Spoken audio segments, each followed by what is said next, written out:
child in the pouring rain. Beauty is your mother humming in the kitchen. Peace is breathing through the ache and the strain. Knowledge is a question you still keep asking. Courage is a tremble as you take a step. Morals are the lines that you draw in the shadow. Virtue is what you got when you got nothing left. I see the image of the golden man in the way you love, in the way you stand. Not some halo, not some distant sky. Just a quiet grace in your tired eyes. If I get lost, if I lose my plan, teach me the heart of God in a human hand.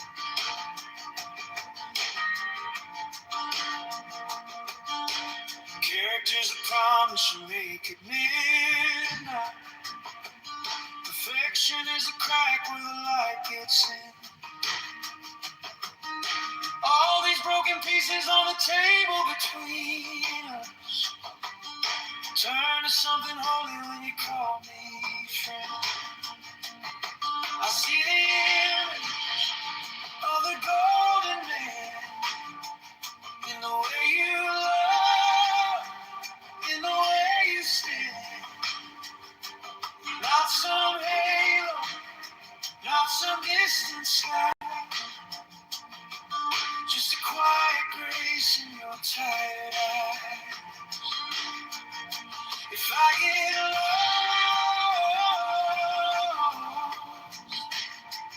if I lose my plan, teach me the heart of God in a human hand.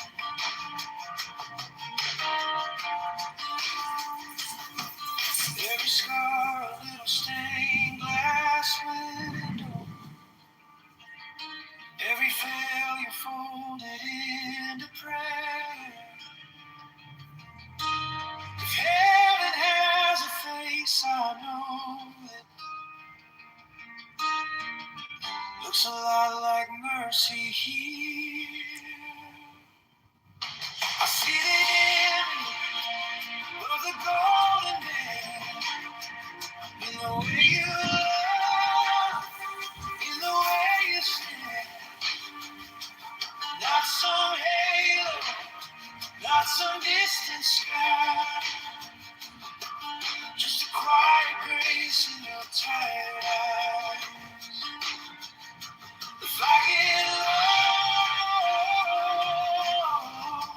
lost, if I lose my plan, teach me the heart of God in a human hand.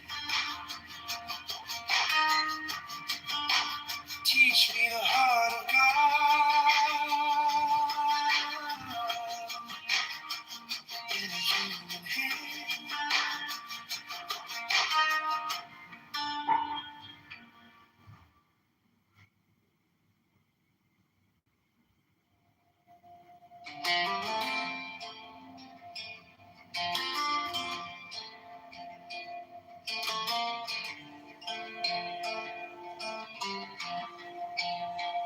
I was chasing flawless, straight lines, clean hands.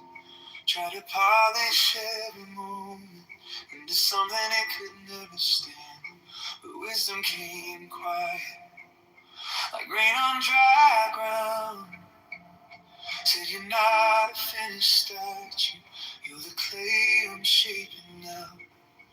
I'm a perfect work in progress. Every scar, every step, every breath held inside your kindness. You're not asking me to impress. You call this beating, breaking heart, a mirror of your love.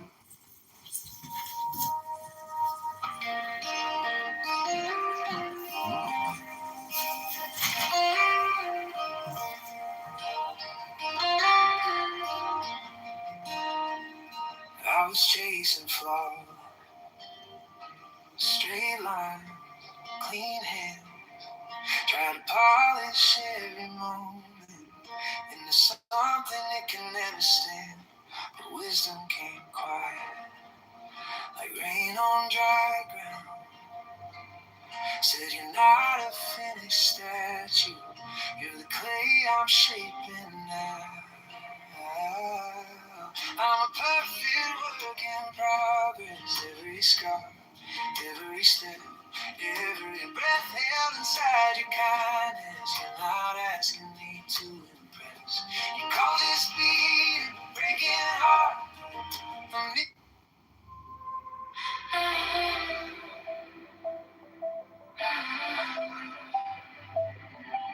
Little cracks in my halo, coffee stain on my white shirt. Still I'm tracing every shadow for a hint of how you were. I keep tripping on my questions, set my heart on every doubt. Yeah, you're writing in the margins, lines I still can't figure out. You're the wisdom in my wonder, joy inside my aching chest.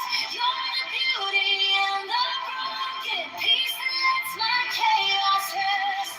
You're the courage in my shaking. You're the way my will grows kind. Perfect love, perfect reflection, drawing heaven through my life.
Little cracks in my halo, coffee stain on my white shirt. Still I'm tracing every shadow for a hint of how you were. I keep tripping on my questions, stir my heart on every doubt. Yeah, you're writing in the margins, lines I still can't figure out. You're the wisdom in my heart, joy inside my aching chest. You're the beauty in the broken piece that lets my chaos rest. You're the color in the shaking. You're the way my will grows kind. Perfect love, perfect reflection, drawing heaven through my life. I was taught to list the virtues, all the ways I had to shine. Be patient with my missteps, turning rules to living light. Every scar becomes a teacher, every failure fertile ground. Slowly shaping self-correctness to your kindness. Okay, Rabbanu Shalom. Hello?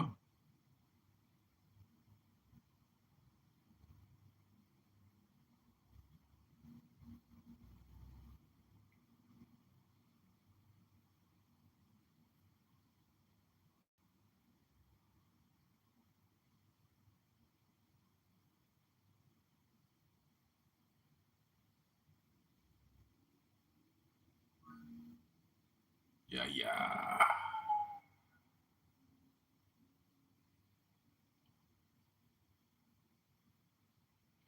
Okay, I'm going to read a book.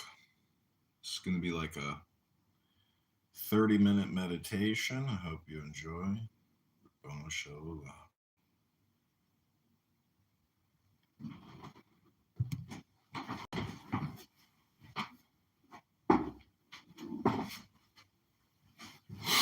We are almost finished with this book. We are getting closer and closer and closer and closer. Can I go to the...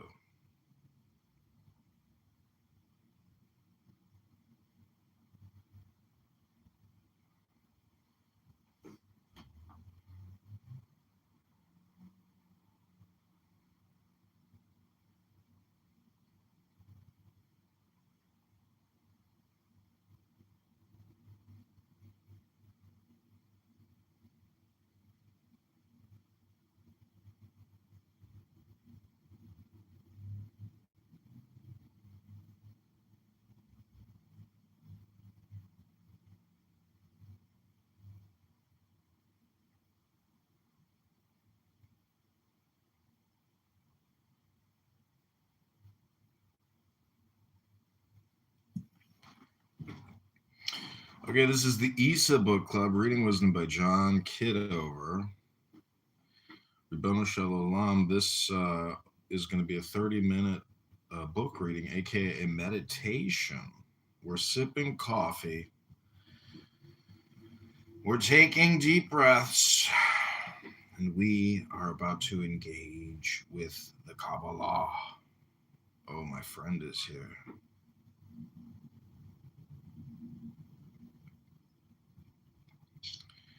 The Sheikh, going by another name.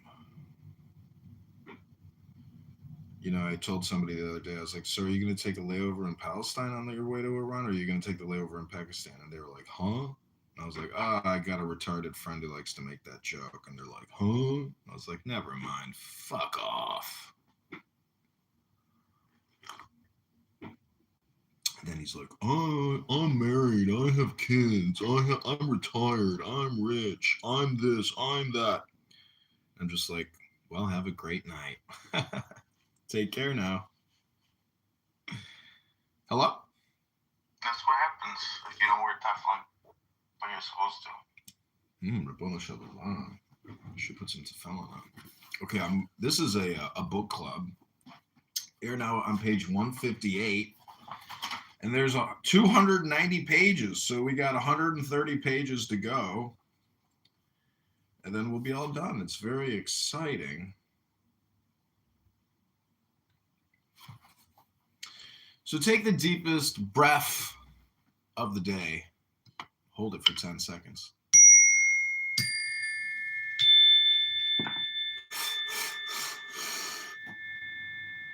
Well, said he to his consultant, give me some details about your visions. What you tell me interests me in the highest degree. The sorcerer, for one must call him so.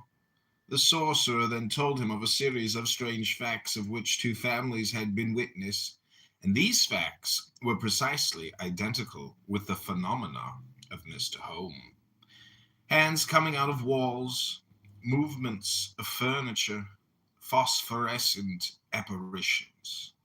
One day the rash apprentice magician had dared to call up Astaroth and had seen the apparition of a gigantic monster having the body of a hog and the head borrowed from the skeleton of a colossal ox. But he told all that with an accent of truth, a certainty of having seen which excluded every kind of doubt as to the good faith and the entire conviction of the narrator. Alephus, who was an epicure in magic, was delighted with this find. In the 19th century, a real sorcerer of the Middle Ages, a remarkably innocent and convinced sorcerer, a sorcerer who had seen Satan under the name of Adonai, Satan dressed like a respectable citizen, and Astaroth in his true diabolical form. What a supreme find for a museum. What a treasure for an archaeologist. My friend, said he to his new disciple, I'm going to help you find what you say you have lost. Take my book, observe the prescriptions of the ritual, and come again to see me in a week. A week later he returned, but this time the work said that he had invented a life-saving machine of the greatest importance for the Navy. The machine is perfectly put together. It only lacks one thing. It will not work. There is a hidden defect in the machinery. What was that defect? The evil spirit alone could tell him. It is then absolutely necessary to evoke him.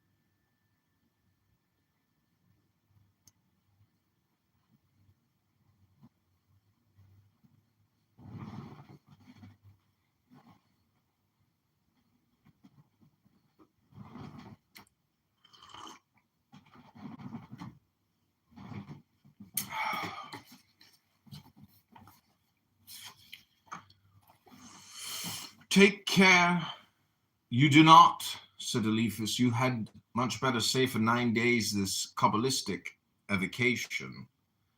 He gave him a leaf covered with manuscript. Begin this evening and return tomorrow to tell me what you've seen, for tonight you will have a manifestation. The next day our good man did not miss the appointment. I woke up suddenly, he said upon 1 o'clock in the morning. In front of my bed I saw a bright light, and in this light a shadowy arm which passed and repassed before me, as if to magnetize me. Then I went to sleep again, and some instants afterwards, waking anew, I saw again the same light, but it had changed its place. It had passed from left to right, and upon a luminous background I distinguished the silhouette of a man who was looking at me with arms crossed. What was this man like? Just about your height and breadth. It is well. Go and continue to do what I told you. The 9 days rolled by. At the end of that time, a new visit, but this time he was absolutely radiant and excited as soon as he caught sight of Eliphas. "Thanks, master!" he cried. "The machine works. People whom I did not know have come to place at my disposal the funds which were necessary to carry out my enterprise. I have found again peace and sleep, and all that thanks to your power. Say rather, thanks to your faith and your docility. And now farewell, I must work. Well, why do you assume this suppliant air, and what more do you want of me? Oh, if you only would. Well, what now? Have you not obtained all that you asked for? And even more than you asked for you did not mention money to me." "Yes, doubtless," said the other, sighing, "but I do want to see him again." "Incorrigible," said Eliphas. Some days afterwards, the professor of transcendental magic was awakened, about 2 o'clock in the morning, by an acute pain in the head. For some moments he feared a cerebral congestion. He therefore rose, relit his lamp, opened his window, walked to and fro in his study, and then, calmed by the fresh air of the morning, he lay down again and slept deeply. He had a nightmare. He saw, terribly real, the giant with the fleshless ox's head of which the workman had spoken to him. The monster pursued him and struggled with him. When he woke up, it was already day, and somebody was knocking at his door. Eliphas rose, threw on a dressing gown, and opened. It was the workman. "Master," said he, entering hastily with an alarmed air. "How are you?" "Very well," replied Eliphas. "But last night at 2 o'clock in the morning, did you not run a great danger?" Eliphas did not grasp the allusion. He already no longer remembered the indisposition of the night. "Change," said he. "No, none that I know of."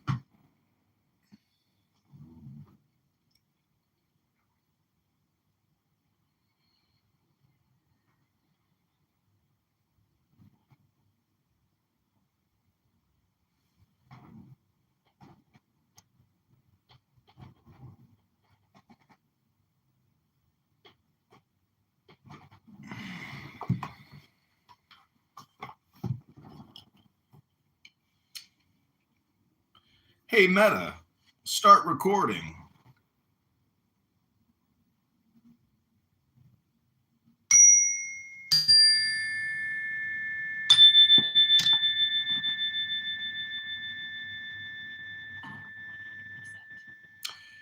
Meta, start recording. Meta, record. Hello?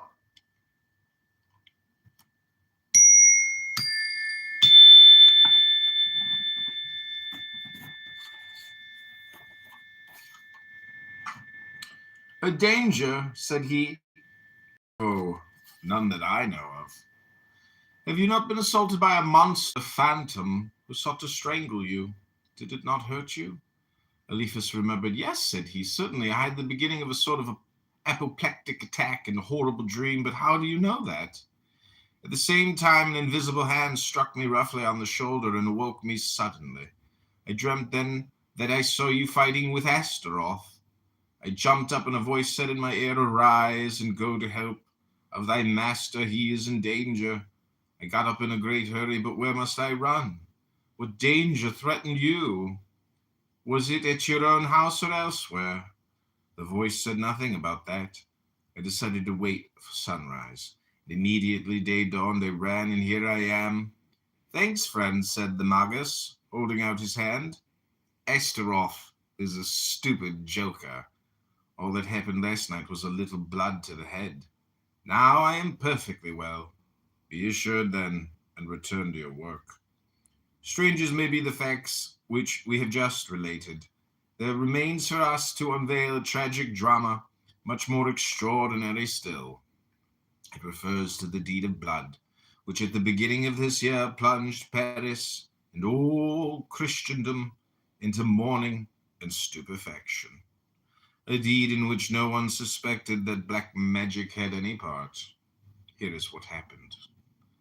During the winter at the beginning of last year, a bookseller informed the author of the dogme et ritual de la haute magie that an ecclesiastic was looking for his address, testifying the greatest desire to see him.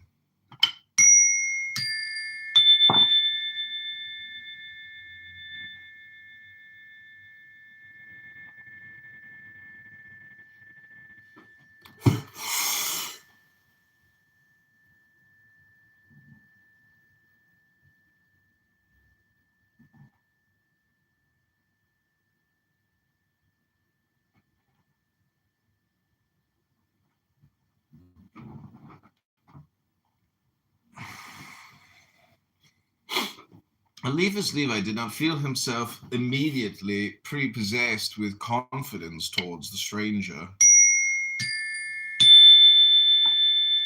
to the point of exposing himself without precaution to his visits. He indicated the house of a friend, where he was to be in the company of a faithful disciple, Des Baroles. At the hour and date appointed, they went, in fact, to the house of and found that the ecclesiastic had been waiting for them for some moments. He was a young and slim man.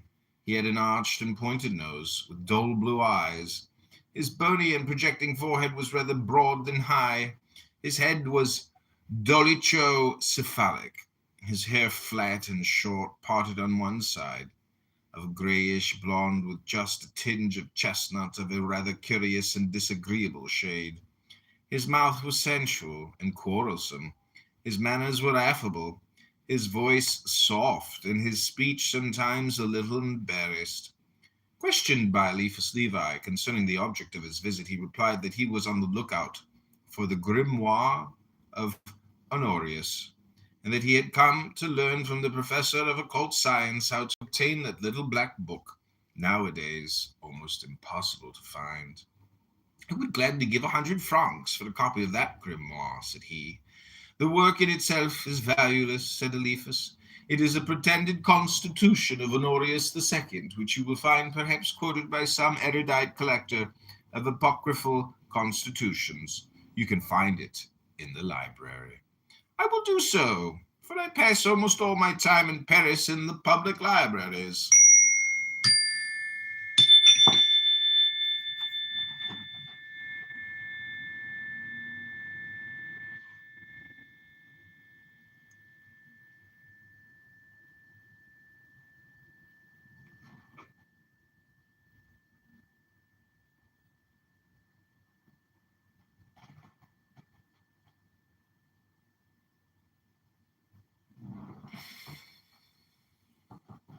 "You are not occupied in the ministry in Paris?" "No, not now. I was for some little while employed in the parish of Saint Germain Auxerrois." "And now you spend your time, I understand, in curious researches in occult science." "Not precisely, but I am seeking the realization of a thought. I have something to do. I do not suppose that this something can be an operation of black magic. You know as well as I do, reverend sir, that the church has always condemned, and still condemns severely, everything which relates to these forbidden practices. Pale smile, imprinted with a sort of sarcastic irony, was all the answer that the abbe gave, and the conversation fell to the ground. However, the chiromancer des Baroles was attentively looking at the hand of the priest. He perceived that a quite natural explanation followed. The abbe offered graciously, and of his own accord, his hand to the experimenter. Des Baroles knit his brows and appeared embarrassed. The hand was damp and cold, the fingers smooth and spatulated. The mount of Venus, or the part of the palm of the hand which corresponds to the thumb, was of a noteworthy development. The line of life was short and broken. There were crosses in the center of the hand, and stars upon the mount of the moon. "Reverend sir," said Desbaroles, if you had not a very solid religious education, you would easily become a dangerous sectary.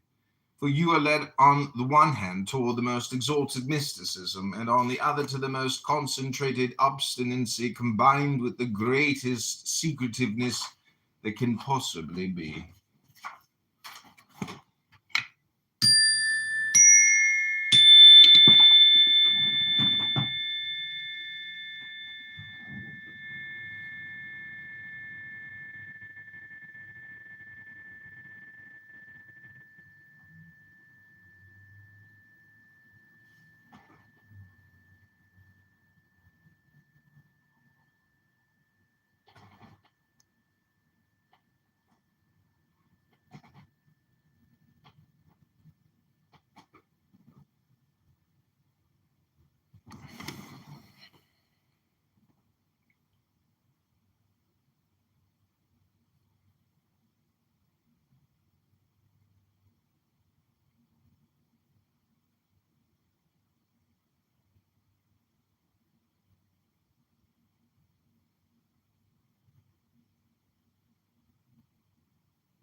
Mm.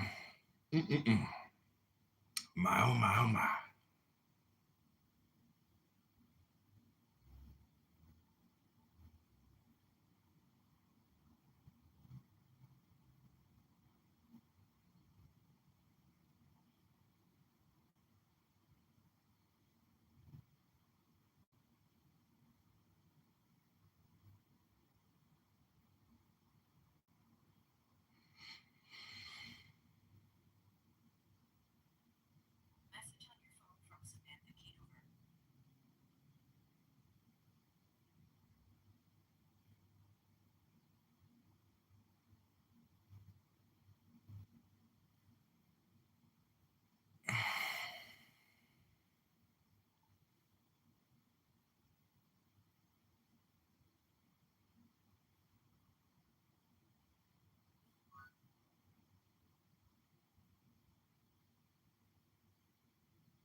Oh, I cracked myself up.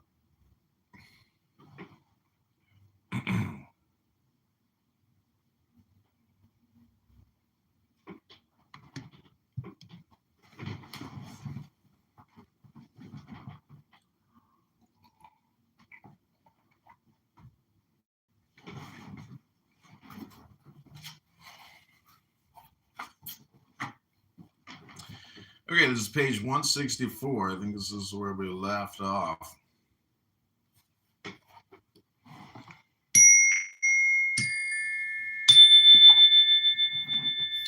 You want much, but you imagine more. And as you confide your imaginations to nobody, they might attain proportions which would make them veritable enemies for yourself. Your habits are contemplative and rather easy-going, but it is a somnolence whose awakenings are perhaps to be dreaded. You are carried away by a passion which your state of life. Pardon, Reverend Sir, I fear that I am overstepping the boundaries of discretion. Say everything, sir. I'm willing to hear all. I wish to know everything.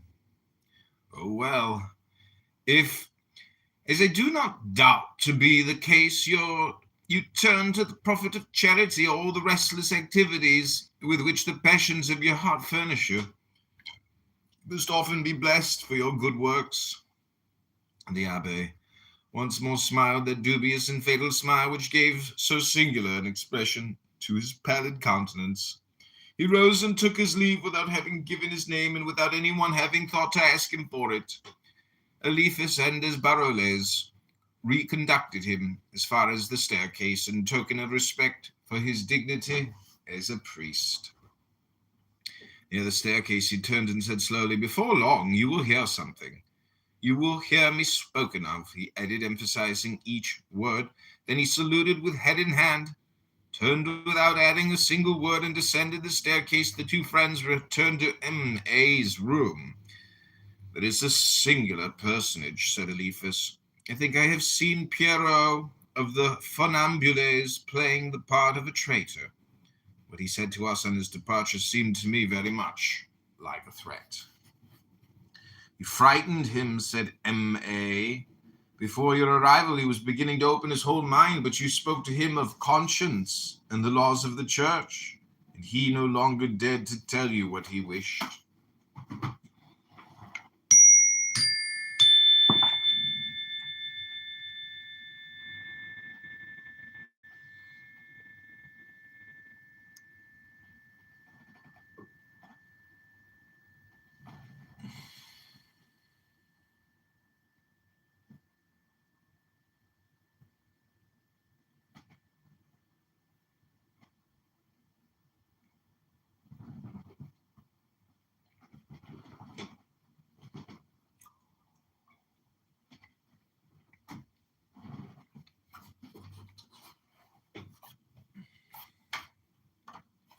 "Bah! What did he wish, then? To see the devil? Perhaps he thought I had him in my pocket." "No, but he knows that you give lessons in the Kabbalah and in magic, and so he hoped that you would help him in his enterprise. He told my daughter and myself that in his vicarage in the country he had already made one night an evocation of the devil by the help of a popular grimoire. Then, said he, a whirlwind seemed to shake the vicarage. The rafts groaned, the wainscoting cracked, the door shook, the windows opened with a crash, and whistlings were heard in every corner of the house. He then expected that formidable vision to follow, but he saw nothing. No monster presented itself. In a word, the devil would not appear. That is why he is looking for the grimoire of Honorius, for he hopes to find it in stronger conjurations and more efficacious rites." "Really? But the man is then a monster, or a madman." "I think he is just simply in love," said Des Barroles. "He is gnawed by some absurd passion, and hopes for absolutely nothing unless he can get the devil to interfere." "But how then? What does he mean when he says that we shall hear him spoken of?" "Who knows? Perhaps he thinks to carry off the Queen of England or the Sultana Valide. The conversation dropped, and Hoya passed without M.A. or Desbaroles or Eliphas hearing the unknown young priest spoken of.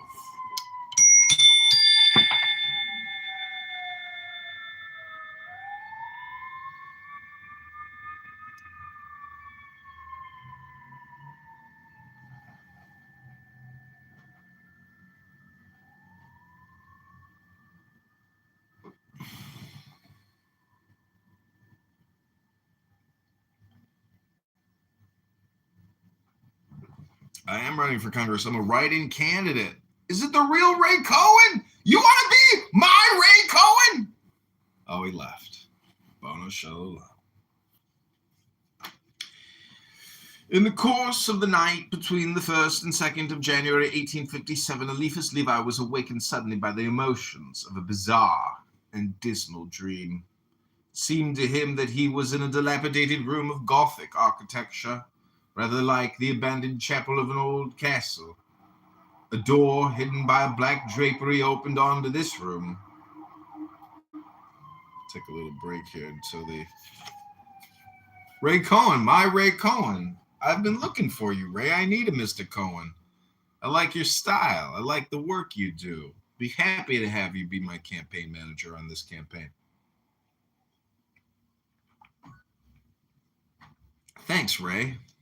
I appreciate you.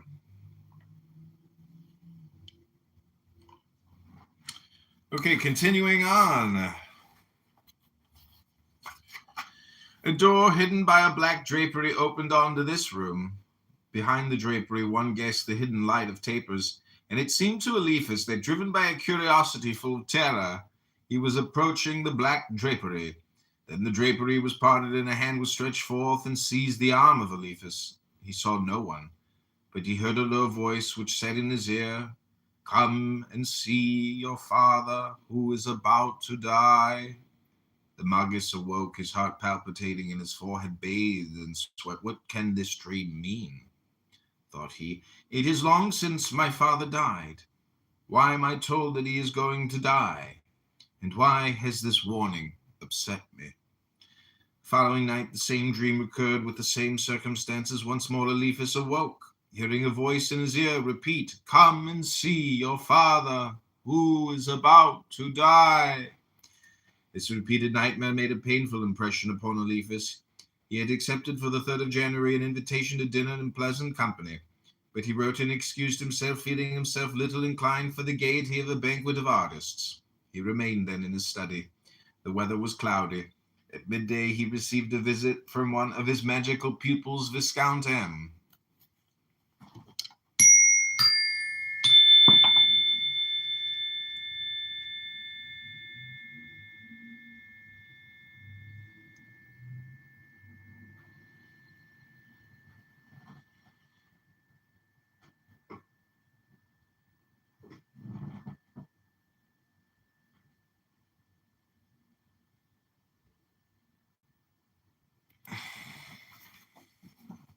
When he left, the rain was falling in such abundance that Eliphas offered his umbrella to the Viscount, who refused it. There followed a contest of politeness, of which the result was that Eliphas went out to see the Viscount home. While they were in the street, the rain stopped. The Viscount found a carriage, and Eliphas, instead of returning to his house, mechanically crossed the Luxembourg, went out by the gate which opens on the Rue d'Enfer, and found himself opposite the Pantheon. A double row of booths improvised for the festival of Saint Genevieve indicated to pilgrims the road to Saint Etienne du Mont. Eliphas, whose heart was sad and consequently disposed to prayer, followed that way and entered the church. It might have been at that time about 4 o'clock in the afternoon. The church was full of the faithful, and the office was performed with great concentration and extraordinary solemnity. The banners of the parishes of the city and of the suburbs bore witness to the public veneration for the Virgin who saved Paris from famine and invasion. At the bottom of the church, the tomb of Saint Genevieve shone gloriously with light. They were chanting the litanies, and the procession was coming out of the choir. After the cross, accompanied by its acolytes and followed by the choir boys, came the banner of Saint Genevieve. Then walking in double file came the lady devotees of Saint Genevieve, clothed in black with a white veil on the head, a blue ribbon around the neck, and the medal of the legend, a taper in the hand, surmounted by the little Gothic lantern that tradition gives to the images of the saint. For in the old book, Saint Genevieve is always represented with a medal on her neck, that which Saint Germain de Auxerre gave her, and holding a taper which the devil tries to extinguish, but which is protected from the breath of the unclean spirit by a miraculous little tabernacle.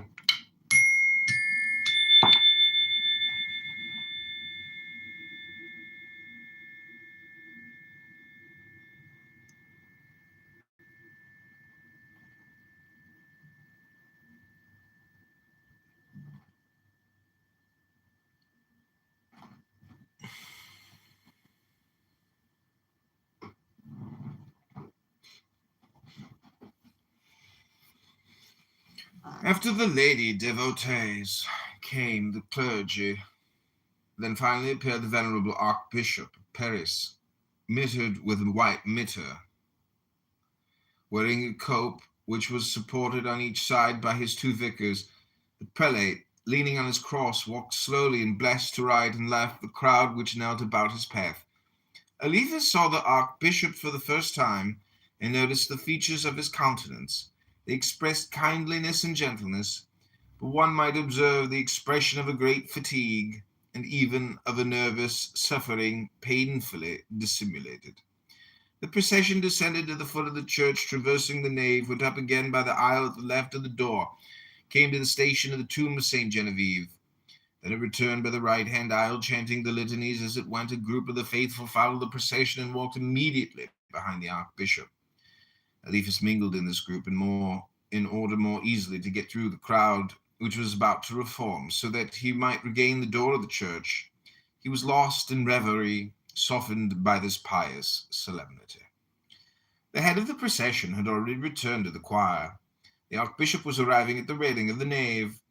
There the passage was too narrow for 3 people to walk in file. The Archbishop was in front, and the 2 grand vicars behind him, always holding the edges of his cope, which was thus thrown off and drawn backwards in such a manner that the prelate presented his breast uncovered and protected only by the crossed embroideries of his stole.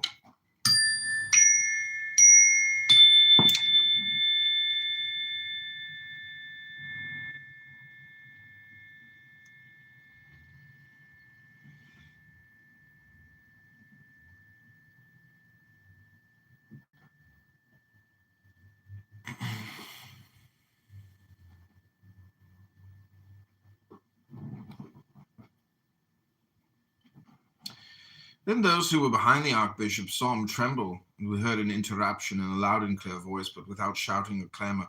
What had been said? It seemed that it was, "Down with the goddesses!" But I thought that I had not heard right, so out of place and void of sense it seemed. However, the exclamation was repeated twice or thrice. Then someone cried, "Save the Archbishop!" Other voices replied, "To arms!" The crowd, overturning the chairs and the barriers, scattered and rushed towards the door, shrieking. Amidst the wails of the children and the screams of the women, Eliphas, carried away by the crowd, found himself somehow or other out of the church, but the last look that he was able to cast upon it was smitten with a terrible and ineffaceable picture. In the midst of a circle made large by the affright of all those who surrounded him, the prelate was standing alone, leaning always on his cross and held up by the stiffness of his cope, which the grand vicars had let go, and which accordingly hung down to the ground. The head of the Archbishop was a little thrown back, his eyes and his free hand raised to heaven.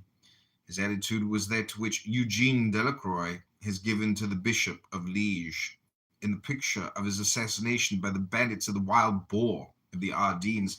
There was in his gesture the whole epic of martyrdom. It was an acceptance and an offering, a prayer for his people and a pardon for his murderer.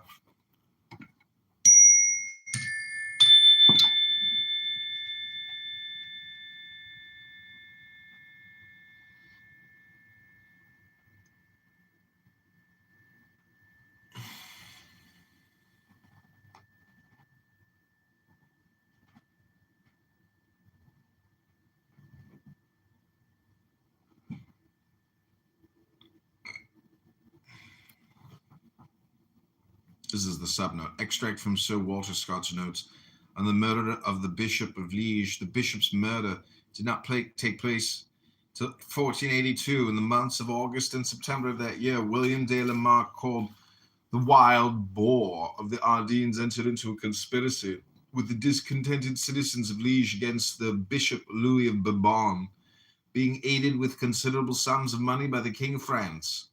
By this means, and with the assistance of many murderers and banditti, who thronged to him as to a leader befitting them, de la Marck assembled a body of troops.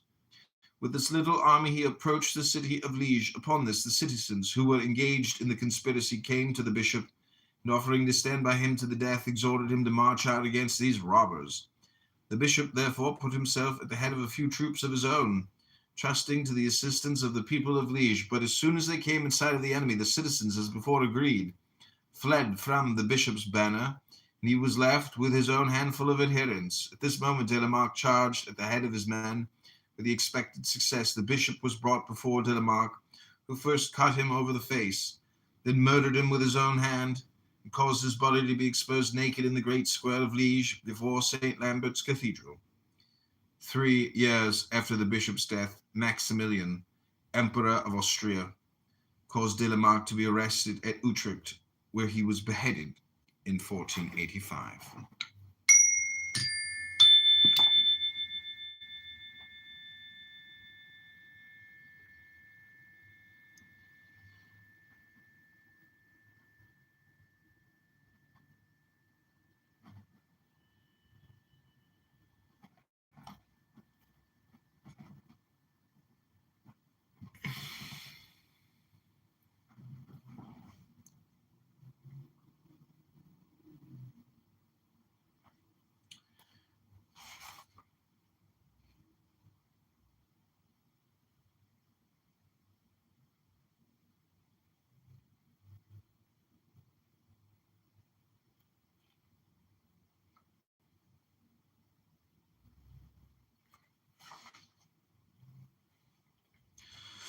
The day was falling. The day was falling, and the church was beginning to grow dark. The archbishop, his arms raised to heaven, lighted by a last ray which penetrated the casements of the nave, stood out upon a dark background, where one could scarcely distinguish a pedestal without a statue, on which were written these two words of the Passion of Christ, Ecce Homo.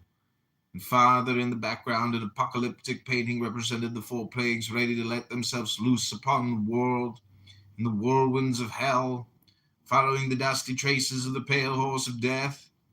Before the archbishop, a lifted arm, sketched in a shadow like an infernal silhouette, held and brandished a knife. Policemen, sword in hand, were running up. And while at this tumult was going on at the bottom of the church, the singing of the litanies continued in the choir as the harmony of the orbs of heaven goes on forever, careless of our revolutions and our anguish. Eliphas Levi had been swept out of the church by the crowd. He had come out by the right-hand door almost at the same moment. The left-hand door was flung violently open, and a furious group of men rushed out of the church.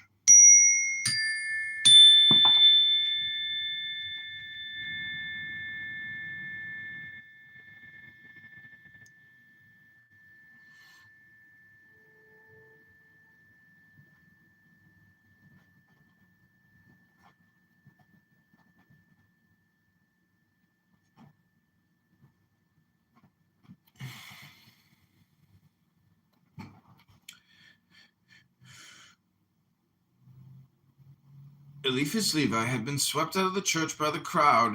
This group was whirling around a man whom 50 arms seemed to hold, whom 100 shaking fists sought to strike. This man later complained of having been roughly handled by the police, but as far as one could see in such an uproar, the police were rather protecting him against the exasperation of the mob. Women were running after him, shrieking, "Kill him!" "But what has he done?" cried other voices. "The wretch! He has struck the archbishop with his fist," said the women. Then others came out of the church, and contradictory accounts were flying to and fro. "The archbishop was frightened and has fainted," said some. "He is dead," replied others. "Did you see the knife?" added a third coma. It is as long as a saber, and the blood was streaming on the blade. The poor archbishop has lost one of his slippers, remarked an old woman, joining her hands. It is nothing, it is nothing, cried a woman who rented chairs. You can come back to the church. Monsignor is not hurt. They have just said so from the pulpit. The crowd then made a movement to return to the church. Go! Go! Said at that very moment the grave and anguished voice of a priest. The office cannot be continued. We are going to close the church. It is profaned.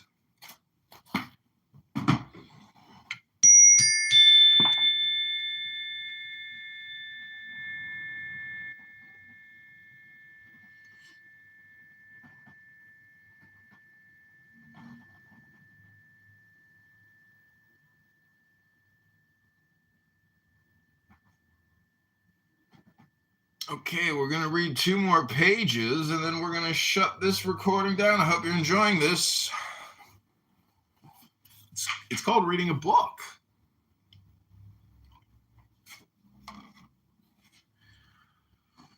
How is the archbishop, said a man. Sir, replied the priest, the archbishop is dying. Perhaps even at this very moment he is dead. The crowd dispersed in consternation to spread the mournful news of Paris. A bizarre incident happened to Eliphas and made a kind of diversion for his deep sorrow at what had just passed. At the moment of the uproar, an aged woman of the most respectable appearance had taken his arm and claimed his protection. He made it a duty to reply to this appeal, and when he had got out of the crowd with this lady, how happy I am, said she, to have met a man who weeps for this great crime, for which at this moment so many wretches rejoice. What are you saying, madame? How is it possible that there should exist beings so depraved as to rejoice at so great a misfortune? Silence! Said the old lady. Perhaps we are overheard. Yes, she added, lowering her voice. There are people who are exceedingly pleased at what has happened. And look there, just now there was a man of sinister mien, who said to the anxious crowd, when they asked him what had happened, oh, it is nothing.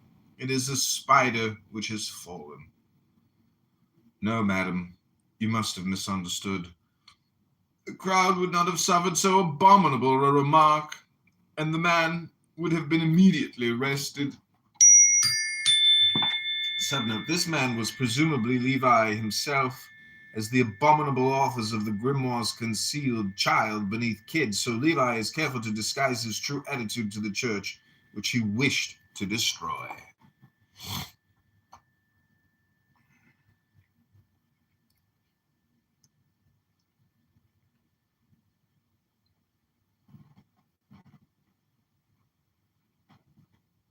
Okay, this will be the last page I'm reading. Thanks for watching. Hit that like button, subscribe now. Would to God that all the world thought as you do, said the lady. Then she added, I recommend myself to your prayers, for I see clearly that you are a man of God. Perhaps everyone does not think so, replied Eliphas. And what does the world matter to us? Replied the lady with vivacity. The world lies and calumniates and is impious. It speaks evil of you, perhaps. I am not surprised at it, and if you knew what it says of me, you would easily understand why I despise its opinion. The world speaks evil of you, madam. Yes, in truth, and the greatest evil that can be said. How so? It accuses me of sacrilege. You frighten me. Of what sacrilege, if you please? Of an unworthy comedy that I am supposed to have played in order to deceive 2 children on the mountain of Saletti. What? You must be. I am Mademoiselle de la Maliere. I have heard speak of your child, Mademoiselle, and of the scandal which it caused, but it seems to me that your age and your position ought to have sheltered you from such an accusation. Come and see me, sir, and I will present you to my lawyer, Mr. Favre, who is a man of talent whom I wish to gain to God. Subnote, unless he were able to make himself invisible, as Levi, of course, could do. This is the point of his irony. Thus talking, the 2 companions had arrived at the Rue de Vieux Colombia, The lady thanked her improvised cavalier and renewed her invitation to come to see her. I will try to do so, said Eliphas, but if I come, shall I ask the porter for Millier de la Merliere? Do not do so, she said. I am not known under that name. Ask for Dutric. Dutric. Certainly, madam. I present my humble compliments. And they separated. The trial of the assassin began, and Eliphas reading in the newspapers that the man was a priest, that he had belonged to the clergy of Saint Germain l'Auxerrois, that he had been a country vicar, and that he seemed exalted to the point of madness, recalled the pale priest who a year earlier had been looking for the grimoire of Honorius. The description which the public sheets gave of the criminal disagreed with the recollection of the professor of magic. In fact, the majority of the papers said that he had black hair. It is not he, then, thought Eliphas. However, I still keep in my ear and in my memory the word which would now be explained for me by this great crime. You will soon learn something. Before a little, you will hear speak of me. The trial took place with all the frightful vicissitudes with which everyone is familiar, and the accused was condemned to death. The next day, Eliphas read in a legal newspaper the account of this unheard-of scene in the annals of justice, but a cloud passed over his eyes when he came to the description of the accused. He is blonde.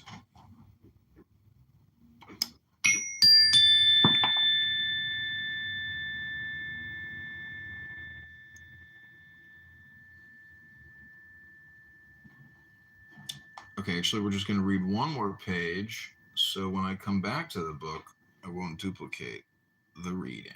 This is the final page. It must be he, said the professor of magic. Some days afterwards, a person who had been able to sketch the convict during the trial showed it to Eliphas. Let me copy this drawing, said he, all trembling with fear. He made the copy and took it to his friend Desbaroles, of whom he asked, without other explanation, do you know this head? Yes, said Desbaroles energetically. Wait a moment. Yes.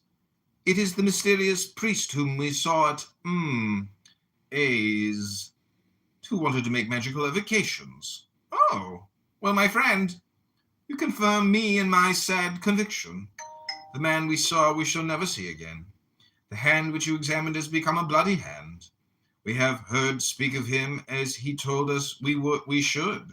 That pale priest, do you know what was his name? Oh, my God, said Desbaroles, changing color. I am afraid to know it. Well, you know it. It was the wretch Louis Berger. Some weeks after what we have just recorded, Eliphas Levi was talking with a bookseller whose specialty was to make a collection of old books concerning the occult sciences. They were talking of the grimoire of Honorius. Nowadays it is impossible to find it, said the merchant. The last that I had in my hands I sold to a priest for 100 francs. A young priest. Do you remember what he looked like? Oh, perfectly, but you ought to know him well yourself, for he told me he had seen you, and it is I who sent him to you. No more doubt then the unhappy priest had found the fatal grimoire. He had done the evocation and prepared himself for the murder by a series of sacrileges, for this is in what the infernal evocations consist according to the grimoire of Honorius.